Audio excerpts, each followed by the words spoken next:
Alam mo, Willard, hindi ko matanggal na nagtatawa ng kasi may dumating na political heckler. Oo nga eh, may Ano live pangalan audience tayo bigla. Edwin daw. Edwin Lacerda. Oo. Anyway, tutuloy na ho namin. Huwag ka muna manggulo. Next show na kayo. So, wag na kayo magtago. Yan ang hamon ng palasyo laban sa alleged co-perpetrators ni former President Rodrigo Duterte sa Crimes Against Humanity case sa ICC.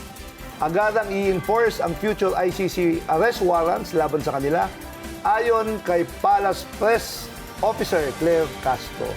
Para daw hindi na maulit ang tila pag-iskapo gaya ni Senator Bato de la Rosa na itinuring ngayon na isang pugante, ang tanong po, valid ba na aksyonan ang isang ICC warrant nang hindi idinaan sa local courts?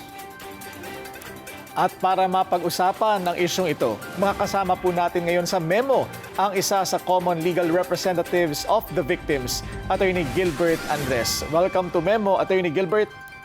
Attorney Gilbert, magandang umaga po. Good morning, Nani at Willard. Magandang umaga po. Attorney Gilbert, ano ho ang masasabi po ninyo sa patuloy pa ring paghahanap kay Senator Bato de la Rosa at ano po ang ipinaparating sa inyo ng mga kaanak ng mga biktima?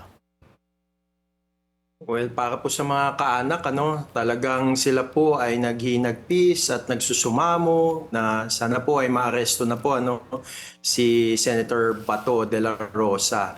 At siguro panawagan na rin kay Senator Bato de la Rosa na pag-isipan niya po na pwede namang mag-surrender sa ating mga law enforcement agencies at naging dati naman po siyang hepe ng isang law enforcement agency. Kaya huwag niya na pong patagalin o mag-surrender na po siya sa ICC. You know, Attorney, when Senator Bato attended the Senate elections, di ba? When he was about to be arrested, government was not talking in one voice regarding the validity of the warrant. Kaya parang nagka-stalemate sa Senado. Do you think that will happen again if there will be new ICC warrants na i-implement ng gobyerno sa mga Pilipino na nakasuhan? I don't think so because there's already a clear policy statement that was stated by Yusek Claire Castro that the government will implement immediately any ICC arrest warrants to be issued in the future. So I think this is already a clear policy statement by the administration. And of course, this also echoes what the Office of the Solicitor General filed before the Supreme Court, that an ICC arrest warrant is valid and effective and implementable here in the Philippines. Okay. Ayon po sa NBI attorney, may mga nakaambading mga ICC warrants laban sa iba pang personalidad.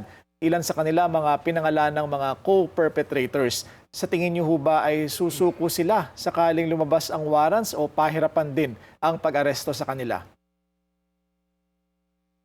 Well, I really hope that they will just surrender voluntarily because anyway, they have all the due process rights before the ICC. But in any case, if they will not surrender, then there's already also the law, the Republic Act 9851, Section 17, and there's already a policy statement by the government that they will implement an ICC arrest based on RA 9851.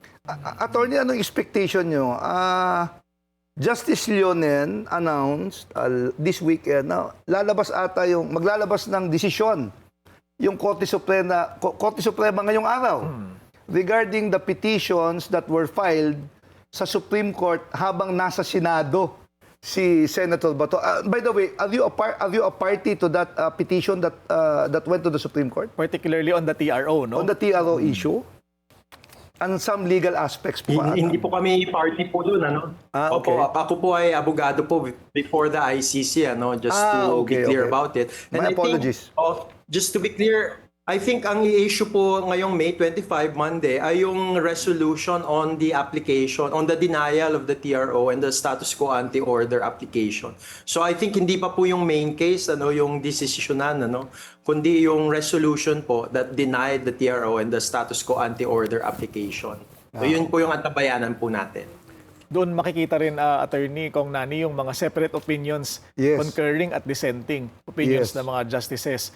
Ano po ang tingin ninyo, attorney, ang magiging implication or epekto nito sa dynamics?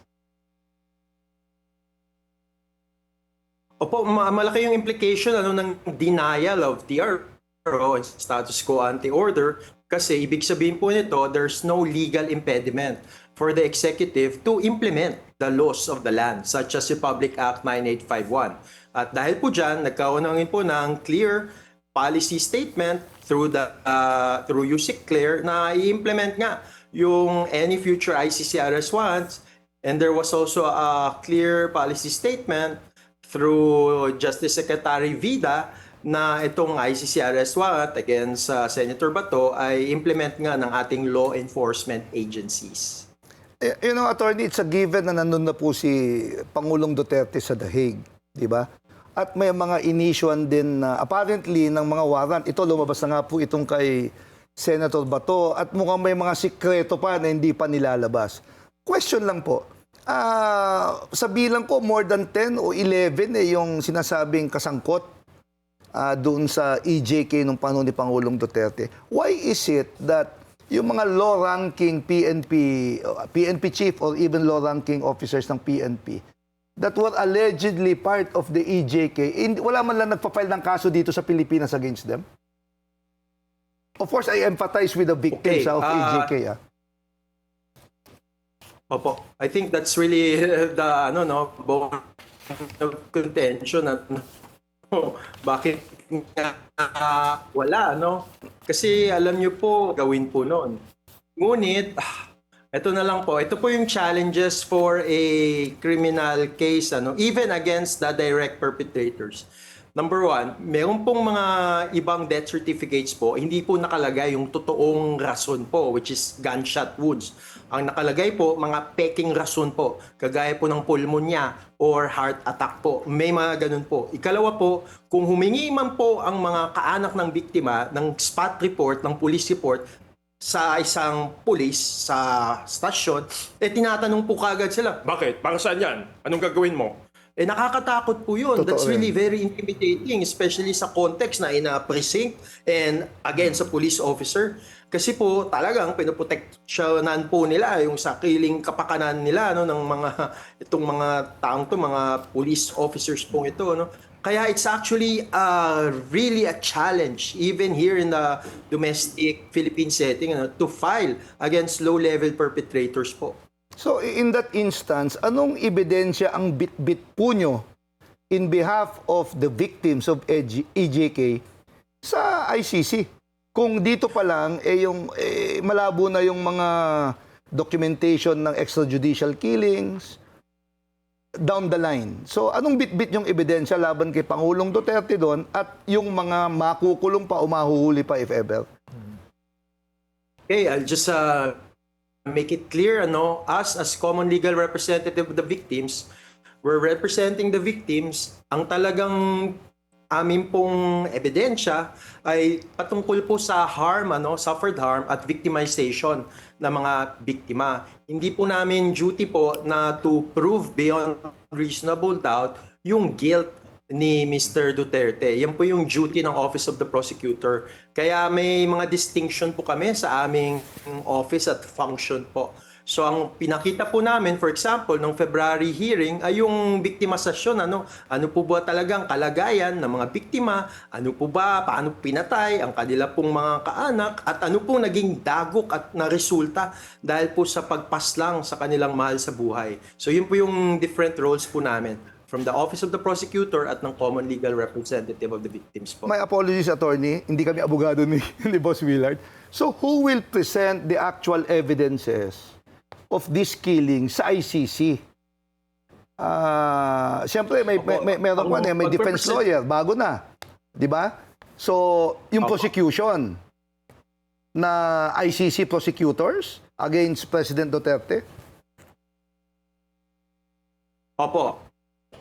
Opo, yun po yung ICC Office of the Prosecutor po. Sila po yung may duty to present evidence that will show that there's proof beyond reasonable doubt that dapat ma-convict si Mr. Duterte. And in fact, may mga initial disclosures na ang Office of the Prosecutor nung pre-trial na may mga ganito po silang ebidensya. In fact, they have at least 5,000 pieces of evidence. At sinabi na rin po nila sa filing nila nung 2 Fridays ago na they will present at least mga 60 to 70 witnesses po before the trial chamber.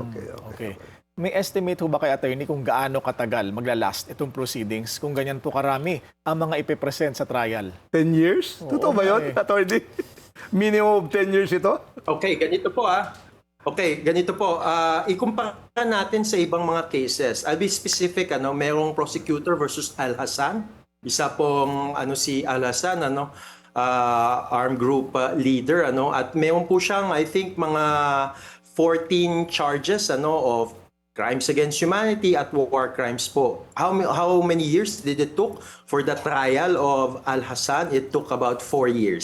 Okay. So from 2020 hanggang 2024. Now, using that as my baseline, sa tingin ko po, dahil ilang counts po ba against kay Mr. Duterte? 3 counts. Ilang tipo ba ng international crimes? Isang type lang po, crimes against humanity. Wala pong war crimes, isang tipo lang po, but 3 counts. So sa tingin ko po, baka mas paspasan po kaysa sa yung 4 years kay Al-Hassan. At kung mag-estimate po ako ngayon, siguro 2 to 3 years po. Hopefully po, at inaasahan po ng mga biktima, in accordance sa right nila to expeditious proceedings, na sana po paspasan din po itong prosesong to. Okay, one last point, attorney, kasi just recently yung ICC nag-announce kasi na one of those detained by them namatay. Namatay habang nakadetain sa kanila at hindi pa natatapos yung kaso at medyo matagal-tagal na rin daw po yun. From Africa po kasi. Sorry sir. Okay, hindi ko po alam yung facts po doon, But let me just say na alam niyo po yung price po, yung parang nakalaang amount per person, per detainee per day sa ICC, mas mahal pa po sa isang 5-star hotel. Bakit po ganon? Kasi talagang the ICC looks at the welfare nung isang detainee. So that includes yung health, yung kanyang wellness, yung kanya pong nutrition. Kaya inaalagaan po nila. So kung ano man pong any health issues po ay na-address po kagad ng ICC. Maraming salamat po sa inyong oras, Common Legal Representative of the Drug War Victims, Attorney Gilbert Andres. I hope I did justice to you, Salamat Miss po at Corina. mabuhay tayo. At ayan Thank you, po, sir. mga kaubayan, sana nakadagdag kami sa paglilinaw ng mga issue. Tandaan, anuman ang ating pinagdadaanan, tayo din ang pwedeng gumawa ng paraan. Walang makukurakot kung hindi tayo magpapakurakot. Pero maraming salamat muna kong Nani Braganza sa paghalili kay Corina. Masyado niyo pong ginalingan. Masyado niyo pong ginalingan. Masasanay na si Corina na lumiban. Wag.